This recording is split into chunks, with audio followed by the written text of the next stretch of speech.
Hello, in this video I want to show you how to install Firefox browser on the iPad 10th generation. And to do this, first let's open up our App Store. And right here, click on the search button, locate the Firefox.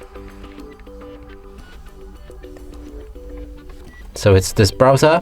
We need to click on the cloud with arrow pointing down to download it.